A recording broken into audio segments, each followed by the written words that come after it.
So children, today we are going to understand vector form of Coulomb's law. Coulomb's law we all know is force between two charges.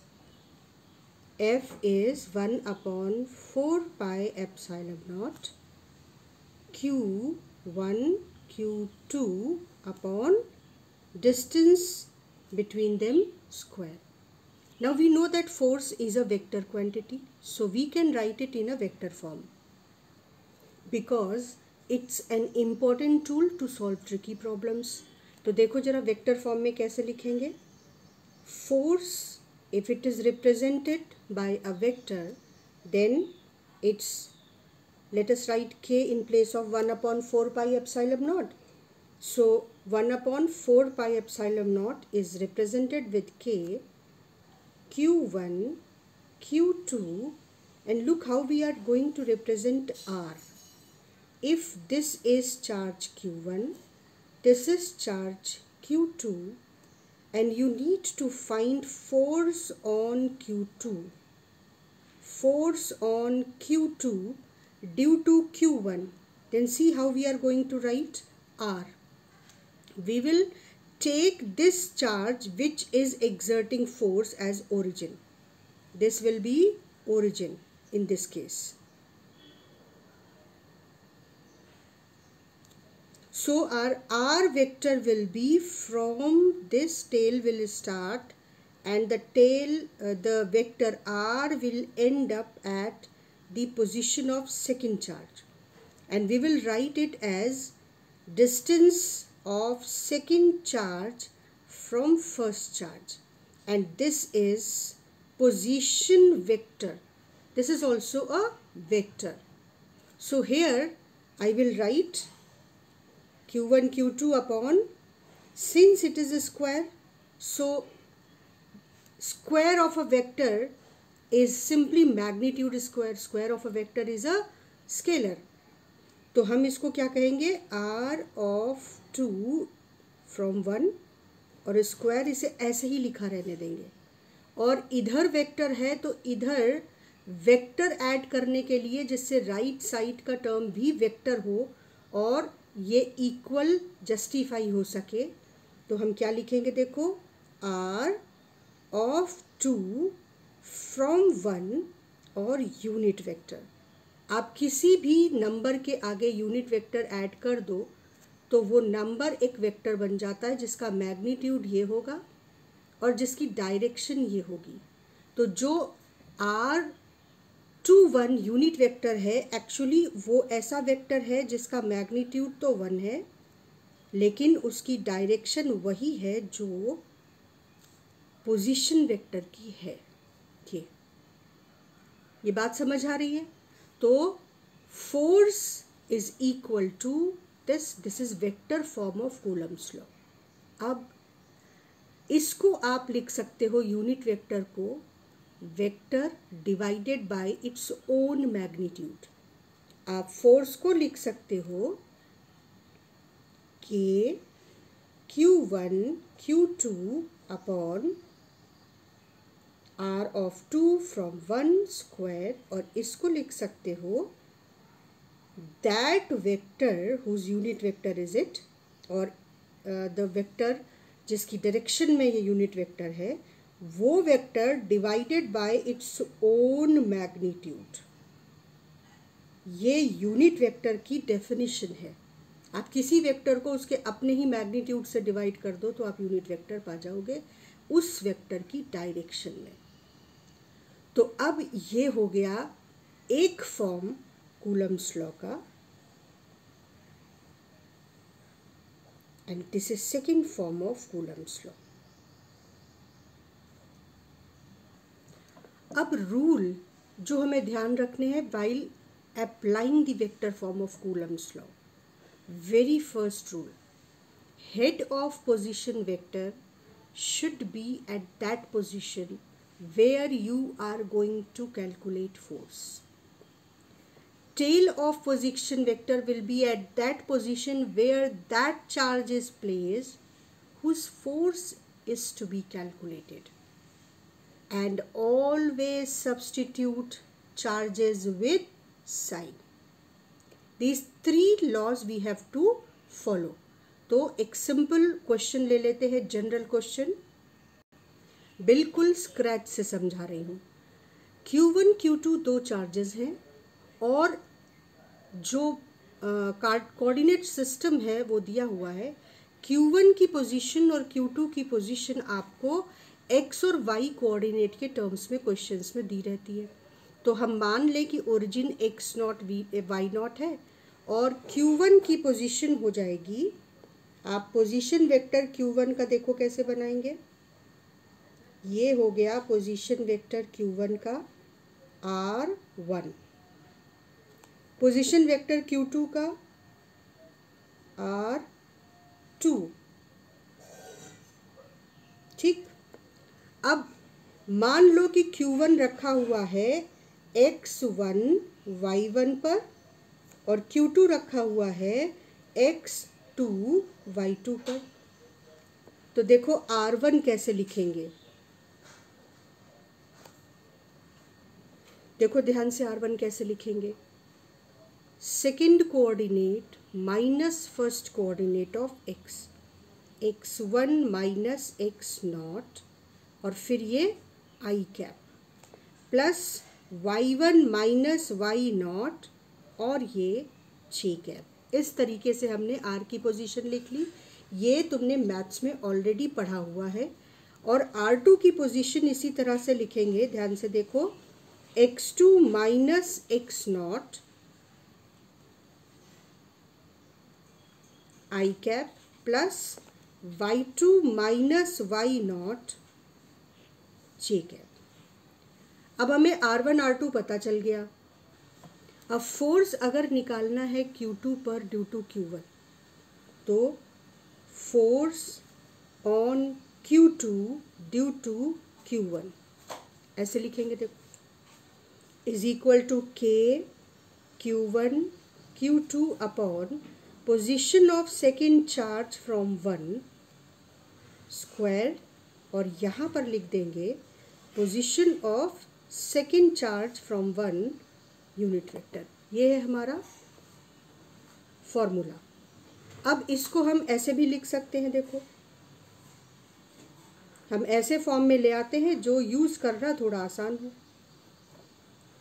हमने अभी यहाँ पर देखा था कि जब हम इसके वेक्टर फॉर्म को इस तरीके से लिखते हैं तो हमको इसका एक दूसरा फॉर्म मिलता है Q1 Q2, और ये जो मैग्नीट्यूड है ये इसके साथ मिलकर हो जाएगा R21 क्यूब, और ये हो जाएगा R21 वेक्टर।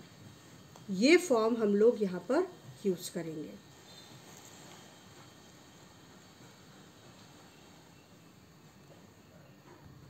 तो इसको पूरा कर लेते हैं, R21 क्यूब और यहाँ पर R21 वेक्टर। अब देखो ये Q1 Q2 इसकी जो वैल्यू गिवन रहेगी हम निकाल के रख देंगे। हमारा काम होगा R21 के वेक्टर फॉर्म को और उसके मैग्नीट्यूड को कैलकुलेट करना। तो यहाँ पर पहले हमें R ऑफ 2 फ्रॉम 1 ये निकालना, यानी पोजीशन ऑफ 2 फ्रॉम 1। तो हम क्या करेंगे, हम इन दोनों पॉइंट्स को ज्वाइन करेंगे।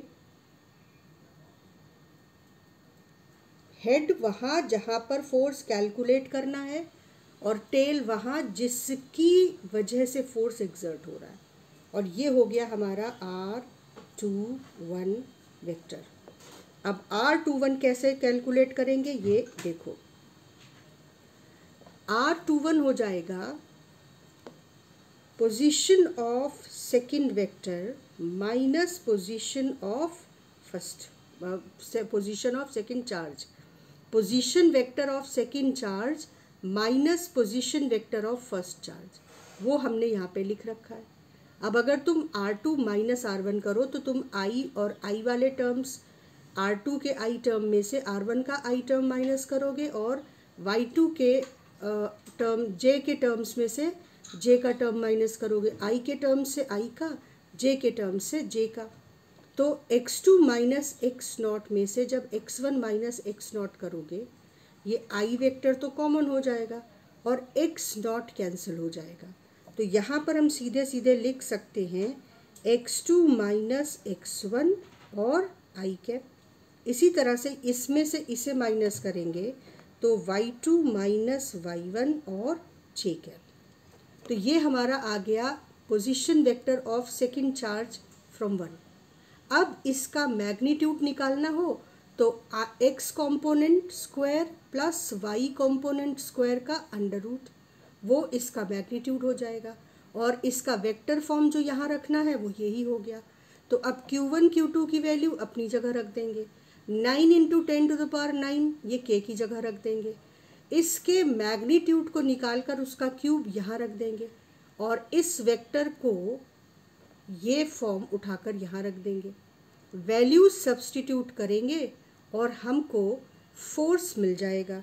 बस ध्यान रखना है कि जैसे मैंने पहले कहा था, जब हम लोग नॉर्मल कूलम्स लॉ यूज़ कर रहे थे, कि हम साइन को कंसीडर कर लेते हैं जहाँ पर हम वेक्टर फोर्स वेक्टर लगा रहे होते हैं, कि अगर निगेटिव चार्ज है तो टूवर्ड्स निगेटिव चार्ज फोर्स लगा देते हैं।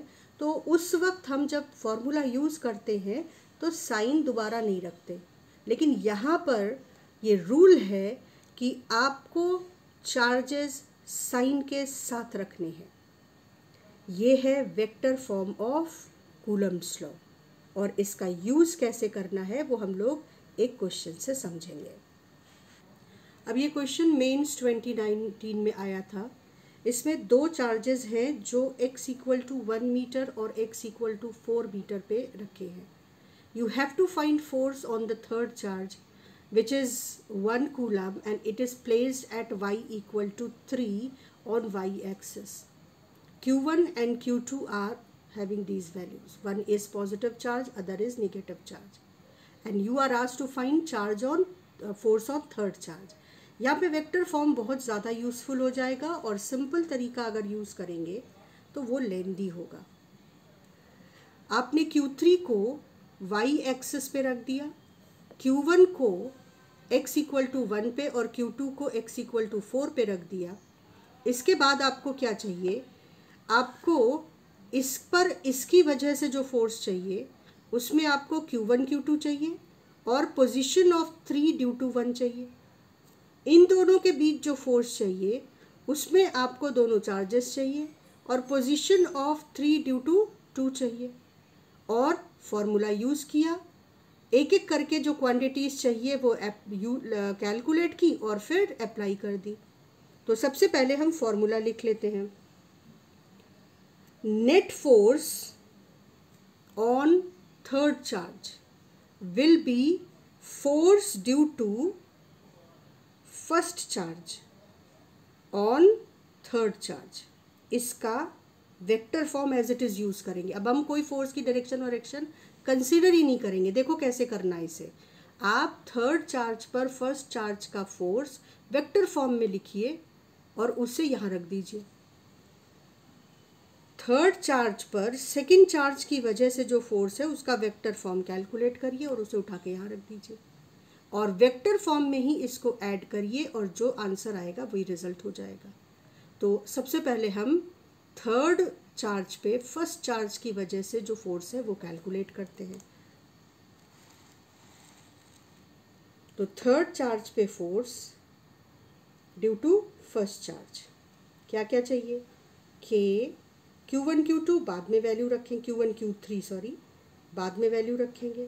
एक्चुअली तो सारा फोकस हमको R31 कैलकुलेट करने में है, ठीक है ना, क्योंकि यही जो वैल्यू है ये यहाँ पे हमें रखनी पड़ेगी। ये दोनों तो गिवन है, कोई प्रॉब्लम ही नहीं।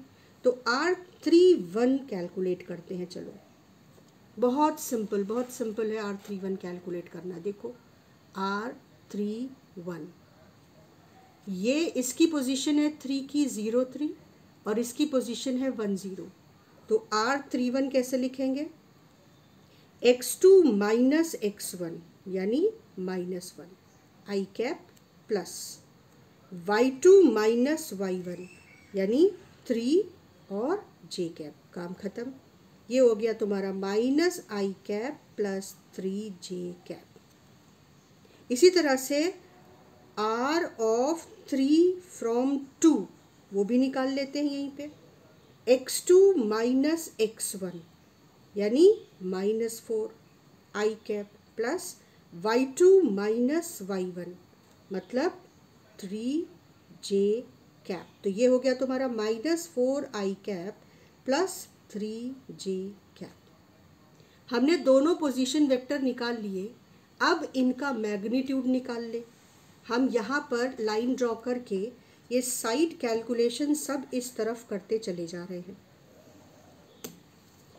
आपने R31 वेक्टर लिखा, अब इसका मैग्नीट्यूड देख लो क्या हो जाएगा। इसका मैग्नीट्यूड हो जाएगा √x component square plus y component square. इसी तरह से दूसरे वेक्टर का मैग्नीट्यूड हो जाएगा उसका x component square plus y component square. अब ये वैल्यूज़ बस रखनी है यहाँ पर, तो रखते हैं वैल्यू। k की जगह रख देंगे या फिर लास्ट में रखेंगे k q1 q2 की वैल्यू।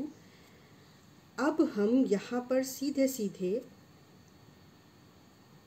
9 × 10⁹ चलो रख लेते हैं। q1 q2 की वैल्यू अभी नहीं रखते, q1 q3 की value q3 as it is रखा रहने दो। R31 क्यूब ये हो गया, यानी -1 का स्क्वायर हो गया 1, 3 का स्क्वायर हो गया 9, तो 9 + 1 10, √10 ये है, और इधर देखो 16 और 9 25 बाहर आ जाएगा, तो इसका मैग्नीट्यूड 5 हो जाएगा। तो ये आपका हो गया R31 हो गया √10, और इसका क्यूब करेंगे तो ये हो जाएगा 3/2। यहाँ पर R31 एज इट इज़ उठा के रख देना है, तो हमने रख दिया -i प्लस 3j। इसी तरह से force on third charge due to second charge लिख लेते हैं। K Q1 Q2 यहाँ पर अब होगा Q3, और R32 vector form as it is लिख लो -4i प्लस 3j, और यहाँ पर R32 क्यूब लिखोगे, R32 क्यूब तो वो सिंपली 5 क्यूब हो जाएगा, क्योंकि ये तो सिंपल 5 है। अब इन दोनों को उठाकर आपको यहाँ पर रख देना है, बिल्कुल जिस फॉर्म में कैलकुलेट किया है उसी फॉर्म में। तो चलो लिखते हैं। अब देखो दोनों का रिजल्टेंट जो होगा वो इन दोनों वेक्टर्स का सम होगा। तो हमने वेक्टर फॉर्म सीधे सीधे उठा के रखा है।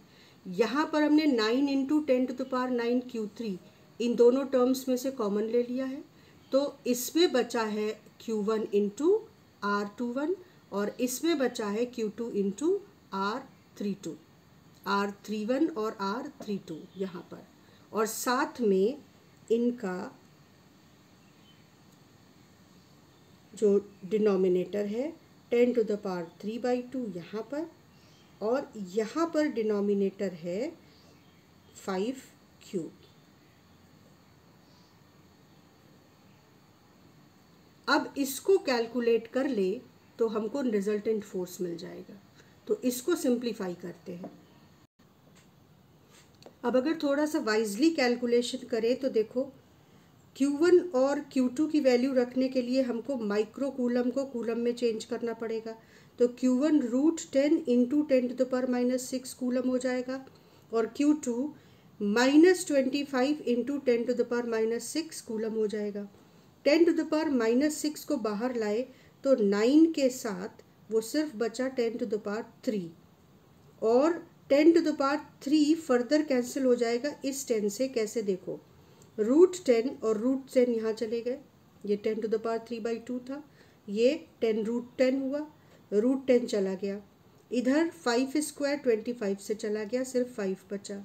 तो अब इस 10 को हम कॉमन लें, तो इस 10 को कॉमन लेंगे तो ये 10 इस 10⁻³ को जो इससे मिल रहा था 10⁻² बचा देगा, और उधर ये 10 कॉमन लिया था तो एक 2 ऊपर आ जाएगा, वो 2 इस 4 से और 3 से मल्टीप्लाई होगा 8i प्लस 6j।